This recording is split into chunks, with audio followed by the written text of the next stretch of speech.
Hey Spuddies, Potato Whiskey here and welcome back to Victoria 3, where things are going swimmingly. We're about to invent baking powder. We have done a lot of social progress. Picking up identification documents actually would be dead handy for us in order to get our taxation capacity up. That'll take us about 15 months. We are working on human rights. We're working on a bunch of stuff. Our civilization has advanced incredibly. There is a secession movement from the Moro. Moro culture is discriminated in Japan. That's why I wanted to pass cultural exclusion. But the problem is we are currently passing per capita taxation.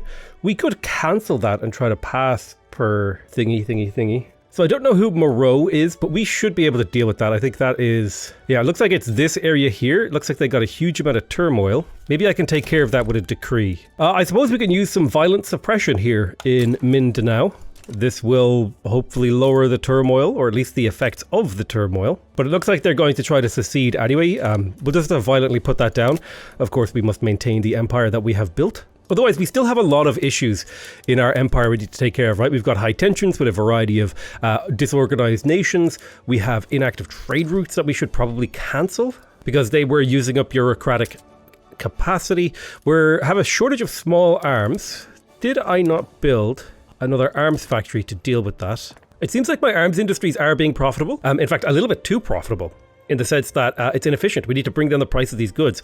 Currently, we're spending a lot on small arms and artillery. In fact, if we go take a look at the small arms price, yeah, the demand for this is like really, really high. So I'm going to spend a little bit of time expanding the arms industries, because that's one of those things that like directly affects our coffers. I think part of the problem is that my vassals have decided to start making use of they've got line infantry here and mobile artillery. However, if I set myself up as the supplier of arms and weapons in this empire, then perhaps it would make it basically impossible for any of my vassals to revolt. I would like to conquer Manchuria from the Qing Empire.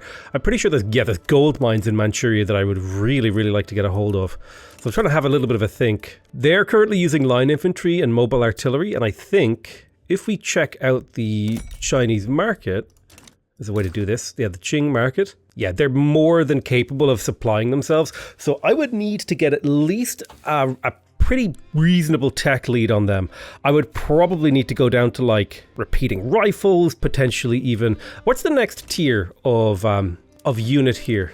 So it looks like it's skirmish infantry. So I would probably want to get down to skirmish infantry, shrapnel artillery, because that would be double the effectiveness of my artillery. If I could get bicycle messengers, that would be pretty good. Where is vulcanization? Looks like it is available inside production tech. It's a tier 3 production tech, so maybe not that. Automatic machine guns is available when? It's a tier 4 tech. So yeah, I think if we got to skirmish infantry and shrapnel artillery, I think we could maybe take them on. I'm kind of curious how like tanks and airplanes are modeled in this game.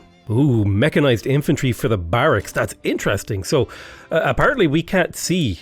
Oh no, there it is, mechanized infantry. So it would make use of tanks, radios, small arms. Ooh. So we may eventually get around to using tanks, but I think we need to build up our economy, and I think we need to attack China soon, because China is only going to get stronger. If we take a moment to look at their GDP, it's starting to kind of come up. They're starting to deal with all their economic and social and political issues. They still have serfdom, all that sort of stuff. What is their military? They still have peasant levies, so I would be able to very, very easily overpower them. And the other thing is, too, we could turn Korea into a really, really good vassal. Korea is a great vassal because they lack a really critical piece of resource called sulfur, and we have a lot of sulfur, which would mean we could dominate the sulfur market and make them dependent upon us for whatever sulfur is required to be produced.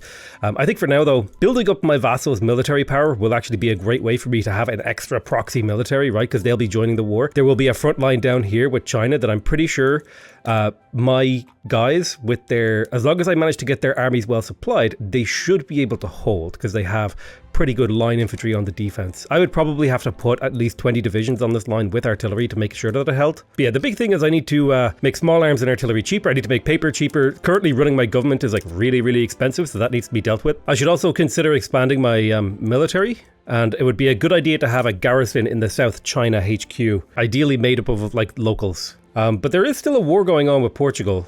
I think though, because we have achieved our war goals, they will slowly decay. Let's grab let's grab an army, and can we go ahead and send it to assist in the front over here? They'll get there in 60 days or so, and we'll be able to help the Spanish push Out of curiosity, there are some colonies down here that we could eventually consider conquering. There's also this Omani coastline that we could conquer away from Oman. I don't think Oman would really be able to defend themselves, and this would give me really, really good control of Eastern Africa. So the Moro uprising has broken out. So that's these guys here, right? Let's grab a fleet and go ahead and do a naval invasion of the Moro uprising. I wish you would tell me who these guys are and where they were. So you're just at Japan HQ, send you. It does look like the French are expanding in here. It's kind of hard to tell. Yeah, France has started to expand here, so I decided to start trying to take over Papua myself. There's actually a reasonable amount of population here in Papua. It's a pretty well-populated zone. I'll need to build a port and stuff, though. How's the battle going on? Are we actually fighting? Yes, now we're finally pushing the Portuguese. So this should hopefully break them. Even though they have massive defense, they're just so heavily outnumbered. We're taking pretty bad losses. I think I have a market access penalty. Clippers are a little bit cheap in my empire. And I'm overusing convoys, which means I need to build more convoys. So I will go to my development buildings. I don't think I can afford 51 more clippers, but I can afford a few more. So we'll just get a few more cargo ports because I was having a little bit of a deficit of convoys because I have troops flying all over the world. Well, sailing all over the world and attacking people. Yeah, look at that battle. So the battle system, basically it uses a sort of essentially like a random event system. Characters and troops will be assigned to a front line and they'll be given orders that they carry out, and then all of their traits will be factored into how a battle starts, how a battle plays out, what happens during a battle, who takes the most losses is dependent upon like the economic engine behind the military, right? Can you supply them enough arms? Can you supply them enough guns? Can you supply them enough artillery? Can you get men to the front line? There's a whole like system here of military battles taking place. And I really, really enjoy it because it's annoying in the sense that I don't have a whole lot of control. But it's also, I don't have to control it. It kind of plays out in the background without me interacting with it, which I think is quite nice. So you can see their defense is actually really high. And we can actually take a look and see why. They have line infantry and shrapnel artillery, and that's why their defense is so high. Whereas if we take a look at my offense, these are just regular Japanese troops. And we're taking a penalty? Have a look. The problem is I have a bunch of conscripts in here that are diluting my military power. But I think eventually we will grind down Portugal because I don't think they can replace their troops fast enough. If you take a look at their barracks, their training rate, right? We are killing troops faster than they can reinforce their battalions. So as long as that remains true, while we're able to sustain losses, we will eventually push through here. Now I don't know why they hold their capital, Lourenço Treaty Port. Where is this? No, where is this? Oh, it's here.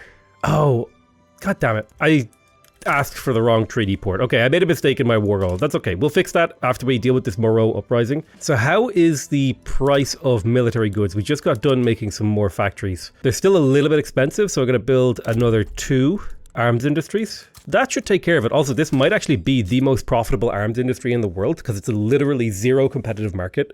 Yeah, it's like number 5 in the world. Surprisingly losing cash. Why is that? It's because hardwood is really expensive. Well, let's bring down the price of hardwood then. Price of hardwood is now much more reasonable. This is now profitable. Steel and tools are a little bit expensive, so I think we had a plan to deal with that. Yeah, we're working on that kind of stuff. But we had a whole bunch of like fishing industry and stuff like that queued up too. How goes the battle? Yeah, we're whittling them down. Look, we're whittling them down. They're down to 3 troops. We've got 8 still in the fight. Very, very close. I think these are like reinforcements we're getting throughout the battle. Or else it's recovery, 12%. Yep, through sheer force of will, we took like 3 times their casualties, but we managed to push. And every time we push Portugal back, we get closer and closer to their capital. We start depleting their manpower reserves. Their conscription centers are doing okay, but their barracks are like at half strength. How goes the Moro uprising? I think I've managed to fully invade the Moro uprising. We have a look. How's that going to be? They're 100% occupied. Okay, so we've dealt with that. Let's go ahead and launch a naval invasion in Lourenço Marques. I kind of wish I hadn't done this. You know what? I may just actually offer them white peace here. Yeah, let's propose white peace because I don't want to take any more casualties. I think I got what I wanted out of this war. And that should allow me to start thinking about demobilizing. I just have to wait until this war is finished. They will accept soon, I believe. Their war support is completely dripping away. So we are going to crush their succession, or secession rather. So they have been crushed. Our army has been stood down. And, you know, a small delay in our plans, but nothing too crazy. I did a little bit of a tax cut for a couple of years while I try and pass per capita taxation. Because if I get per capita taxation passed through, it would be a huge amount of government revenue that I would have control of. Like game changing. Now, we are currently at maximum budget, which makes this a little bit dangerous. But I can start dipping down the wages of my governments and my soldiers. If things become a problem, But right now, I think things are generally fine. I'm just in the process of like building up my economy a little bit and thinking about where my next wars might be. Let's have a look. Giledi has newly formed parties, the Free Trade Party and the Common People's Party. Let's have a look here. So this is tanking my legitimacy. So we'll need to kind of reshuffle our government. What are we trying to pass again? Land-based taxation. Sorry, per capita taxation is what we're trying to pass. So the biggest supporters are the industrialists and the peasants. So can I kick everyone else but them out of government? So the trade unions want to join the Constitutional Reform Party. So I could bring the trade unions in, they would join. Where's the Common People's Party? I could bring the samurai and the petty bourgeoisie in. And what if I kicked out the Imperial Rule Party? Okay, hold on. There's a little bit of a complicated political system going on here. So the people I need in government are the industrialists, the peasants, and the samurai. So let's see, how do we get that? So we can get the petty bourgeoisie and the samurai in the same party. That's good. We can drop the intelligentsia and we could drop them. It's a very low percentage chance of it succeeding combined. Maybe we'll do this as our reform. I'm going to drop do I drop the industrialists or the common people? I don't think it really makes much of a difference. There's not much of a muchness in it, so it doesn't matter who's in government. So I'll leave this the way it is. This is fine. This is just to get our percentage chance of succeeding at a reasonable rate. It's happening every 542 days. That's a really, really slow rate of passing laws. But if I can get my authority pool back up a little bit, maybe we can get that done a little bit quicker. But it might be worth it to consider a little bit of war over here in some of these African countries, like Giledi here. They mostly have defensive pacts with a bunch of countries. What's their military situation? So they are using line infantry, but they do not have the supply. Let's have a look at the market here. Yeah, no guns, no artillery, no guns, no artillery. So if I vassalized all these guys, they would start becoming like useful vassals. The question is, would I rather vassalize them or take control of them myself? The problem is I won't really be able to do much with this territory. And a vassal will actually build it up. I will take a little bit of their revenue, but they can actually build this territory up themselves. And perhaps they would be more productive and militarily useful if they were a vassal rather than anything else. Let me have a think about what kind of diplomatic plays can I do here. So I think before I do that, I need to get a diplomatic interest in Ethiopia. The demand for clothing just keeps going up and up and up and up, as does the demand for furniture. I think my people are becoming too rich now to the point where just simple cloth will meet their needs. There is identification documents, however, taking care of our taxation capacity problems, ever so slightly chipping away at that. Let's have a look here. Do we want to go for any of these? Colonial affairs, anarchism, philosophical framework, socialism, camera. I think it's time we spent a little bit of time in the production end of the tech tree. Just finishing out a few of these techs I think would be really, really useful. We're kind of neglected this piece of the tech tree. We've also neglected the military tree quite heavily, but we've spent a lot of time in the society tree. So in terms of our tech spread, we still need to get rid of censorship. So what are the possibilities for changing censorship? Even just, this will further hurt my authority, but switching to right of assembly will be a nice step forward. Be quite hard to pass. I think people are mostly happy with censorship in my country right now. There's not a huge amount I can do about that. So I think arms industries are important enough for me to consider subsidizing them in the future. Right now I can't subsidize them, but they're not profitable, but that's fine. Like, we have a supply of arms is the thing. I wonder if there's anyone I could import or sell wood to. We could import a lot of wood from the Russian market, which would massively make my own lumber mills unprofitable. We could export wood to the French and import it from the Russians. Now there's an idea. I think this sort of trade arbitrage would produce a lot of market value for me. This sort of trade arbitrage will increase my GDP significantly, actually, as the eventual, trade routes appear. Yeah, you can see the trade routes are starting to spin up now.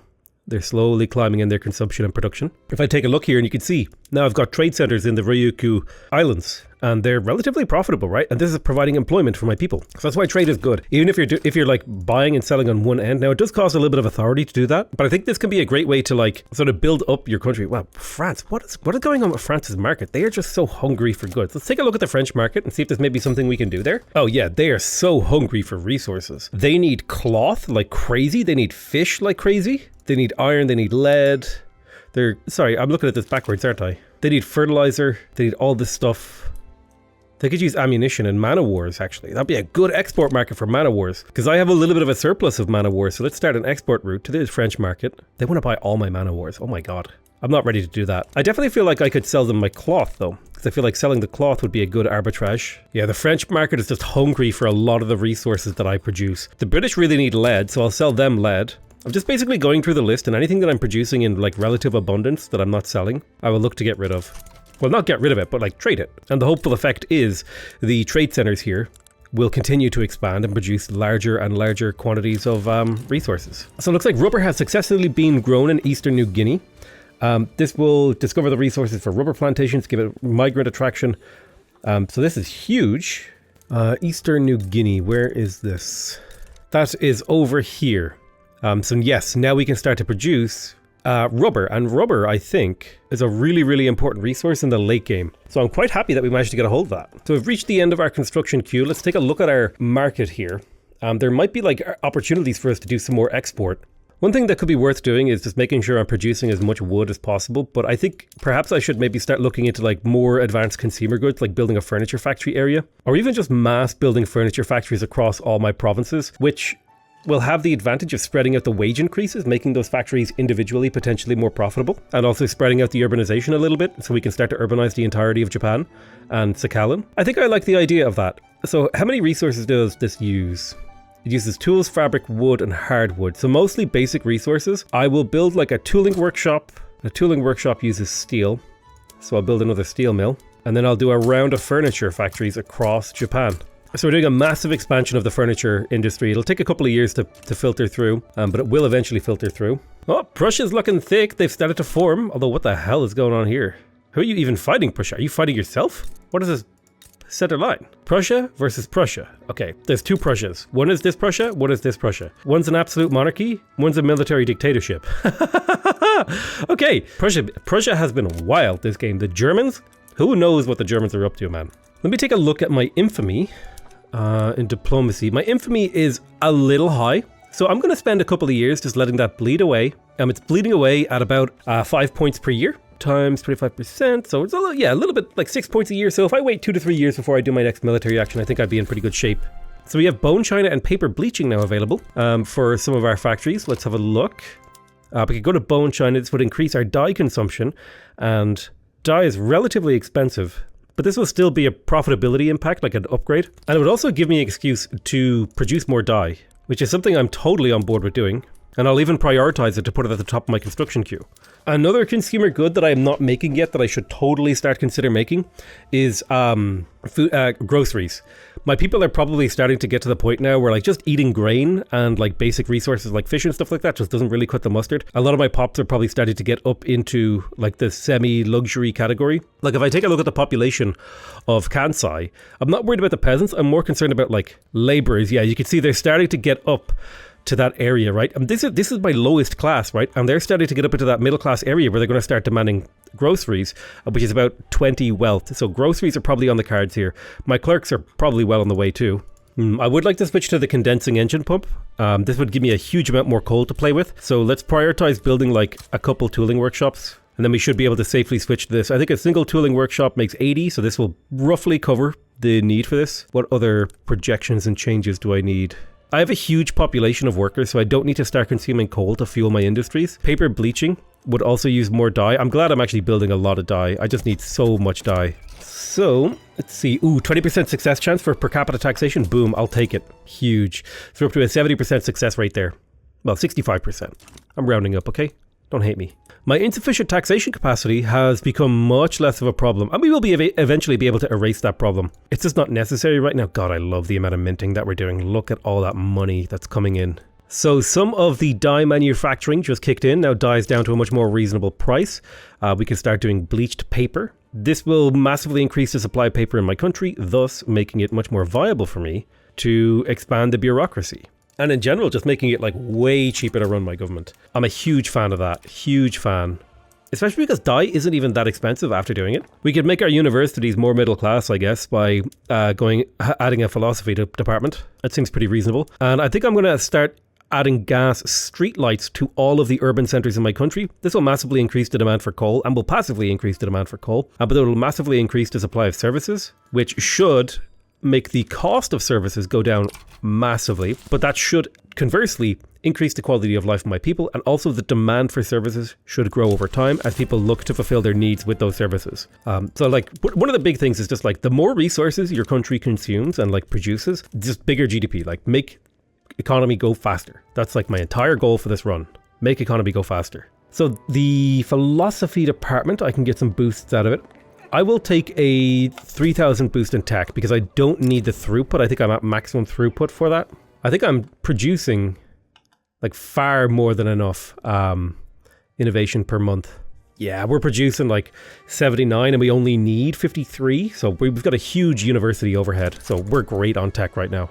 How goes the colonialism actually? Oh, it's looking kind of okay. Let's go ahead and continue to expand. And let's do an extra little colony here and here. And let's make sure we build our ports. Why is the market access so low here? What's going on? Infrastructure is too low. Well, tell you what, buddy. We've just unlocked canneries, which is going to be, food industries is going to be an important step forward for us. But right now I just need to get some of the really, really, really basic stuff under control. Like the fact that the deficit for furniture and clothing is just kind of out of this world in my country right now. Do I want to continue to expand my construction sector? Ooh, market access is bad in here. Why is that? Yeah, because I stopped doing state-sponsored infrastructure programs. Well then, we will have to build ourselves another railway here. Tempting to expand my construction industry, but what I really need to do is to get per capita taxation passed, and then I can massively expand my construction industry. We can like make line go even more vertical. One thing to consider as well, potentially, is to actually move our construction sector towards iron frame building. This would cost us 62,000 cash flow per month. But if we did it, our construction efficiency would go up massively, which would allow me to build up Kyoto to like a really, really high level really quickly.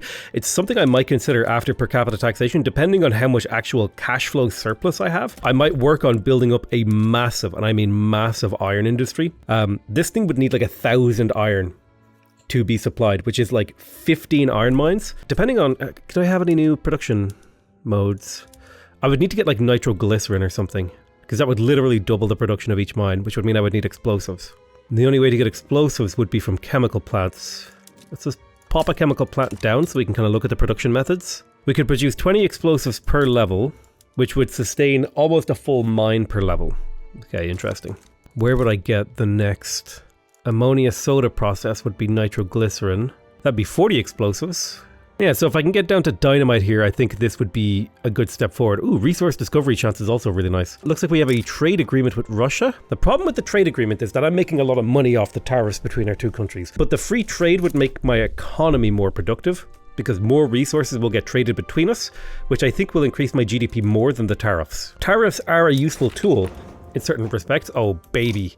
Per capita taxation, land tax, per capita tax. Oh, we're gonna do it. We have over 58k coming into the coffers every month. Let me have a look here. Could I import iron from somewhere? Let's import a little bit of iron from the Russian market. I need to get a supply of at least 600 iron. So I'll need to build up my iron mines a little bit before I can go for an explosive construction industry. But it is in the cards. It is the plan. It is the play. Okay, I went through and I changed some of the production methods in my buildings, which should hopefully, eventually, it'll lead to more demands of goods in my economy, right? Now, it'll maybe dip my GDP a little bit as these, they readjust. But I've got over 100k a month coming into my reserves here. Let's see if we could do a construction industry switch. This is like a big change. So that's going to be expensive at first. And now we need to start buying as much iron as possible to fuel our economy. Oh shit, I don't have enough convoys to do this. Let me have a little think about what I could do. So if I increase the demand for clippers, how many more? 30 more clippers. And then if I go to my shipyards, this would increase the demand for engines massively, but it would give me a lot of convoys to play with. Let's start importing all of the iron we can. And then I might stop exporting or importing wood. Yeah, let's stop importing wood, so that we can free up those convoys to potentially supply us with iron. Because if we can get enough iron, like look at the production amount that I'm doing. I'm building 5 factories, full factory lines are being produced like at an insane rate. It's consuming an insane amount of resources. But I think the potential here to go up to this higher level is worth it. I could even go to a slightly lower tax rate too. So our economy just kicked into a higher gear, it feels like. There's nitroglycerin, huge. Let's go for dynamite because we want to eventually start, using nitroglycerin and dynamite in our mines. Like, I cannot believe how fast these furniture factories are being built, dude. That's absurd. Look how quickly the price of furniture came down. And we're not even finished building all these furniture factories. Looks like a whole bunch of people are trying to buy engines from me. It's making engines in my economy really, really expensive for me and my resources. I'll be real with you guys. I have no idea what's going on here in this war. They seem to be just like locked in a doom cycle. They can't like do anything. So I'm expecting Germany to basically explode in the near future. Just kind of like not look at that area of the map. I mean, it is, you know, it's a Paradox launch product. There's going to be a couple of bugs, potentially game-breaking ones. It's going to happen. Any new strategy game that comes out, there's going to be bugs, like unforeseen things happen, right? When a game hits the audience of the game that wants to play it. Things are just unexpected things are going to happen. I've long since given up trying to pretend I have any control over it. So how's the market price for iron? Oh yeah, we are importing a ton of iron. A new heir for the Japanese shogunate has been born. Engines are just so expensive, I have to like import them from everywhere I can to try and bring the price down. The good news is we have massively decreased the cost of furniture, which should come with a corresponding increase in the quality of life of a lot of my population. Clothing is now one of the most expensive things, as is tobacco. Whoa, why is tobacco so expensive? Are people buying tobacco off me? No, people just really hungry for tobacco. Okay, we'll prioritize getting some tobacco online. In terms of liberal reforms, I can't really property women. As in, allow them to hold property, not make them property. Those are two very different things. Let's increase the size of our hospitals. This will basically double the effect of the on-mortality, which will allow my population to grow much faster, thus giving me more potential to continue to expand my population's productivity. Hardwood is super expensive, so I think I can safely come in here and maybe switch a couple more lumber mills to hardwood production. Hardwood is an incredibly rare resource. There's like quite literally an extremely limited amount of hardwood in the world, full stop, end of discussion. And you can't really get more of it. I want more vassals. I really like the money that they bring in. It's really, really cool. I like that you get money from having vassals. That's like my favorite part of having vassals. I want more money. I love money. This is genuinely I love money the game. God, look at the GDP growth, dude. It's just going up and up and up. Was it like a little reform? Hello, accelerator. Oh man, look at the rate of that minting. All those tariffs we're collecting, the investment pool transfer. Income taxes are down slightly. I wonder why. I'm confused by that. So it looks like there's an actual group looking to enact right of assembly. I'm kind of okay with that. I'm willing to give that a go. Now, who do I need to get into power? The intelligentsia and the trade unions. So let's see if we can do a little cabinet reshuffle. We'll bring the intelligentsia and the trade unions in. We don't need the free trade party, I don't think, because if I double check, yeah. So this will get our legitimacy nice and high and the chance of succeeding nice and high. Reshuffle the government, upset people politically, but you know, this is a time of reform, a time of change. One thing I haven't been focusing on, is weakening the shogunate. The shogunate are not powerful right now. Why is that? Let's actually get the shogunate out of the government. And if we can hold to that for 10 years, now, we can't go to war. We can't do anything crazy. What is the political situation looking like? I'm going to go ahead and cancel this. This is going to be a period of stability and waiting. We're going to wait until we can do the Meiji, I guess this is the Laoshi restoration. Technically, I could have cheesed this and done it faster, you know, through uprisings and stuff like that. Oh, tools are very expensive, so we'll need to like handle that. Let me have a look. How expensive are tools? Plus 35%. Ooh, lots of stuff is really expensive here. Let's go to our rural and completely switch to hardwood production. That's going to make wood itself slightly more expensive, but hopefully we'll be able to make this work. I am building a lot of furniture factories. I think I'm going to have to like counteract that with a lot of logging camps. So I basically queued up all the wood production that Japan can do. And we'll just like insert stuff in ahead of like the construction tree, because our demand for wood is actually quite high because we're selling a lot of it on our trade routes. So if we can kind of specialize in producing wood, that'll actually be a really good export good for us, especially because the next tier of construction industry doesn't really use wood, right? It's more of a glass, steel, explosives, tools, all this sort of stuff. It doesn't actually use wood in of itself. So we're going to need to kind of transition away from a wood-based economy by exporting it to people who are still using it. I would say we managed to take a significant dent out of the price of furniture. It's still quite expensive, but that I think was a pretty good dent. And we're working on making a dent out of the clothing expenditure too. Oh, wow. Communist Canada. Communism has appeared, boys. It's all starting to happen. Oh, there's been another Prussian revolt. There are now currently 3 Prussias duking it out over who gets to be the true Prussia. We've got Prussia, and then we've got radical Prussia. Oh, I love this. No, a native uprising. So I wonder if a native uprising is enough to set this back, actually. Do we lose our progress towards honorable restoration, I wonder?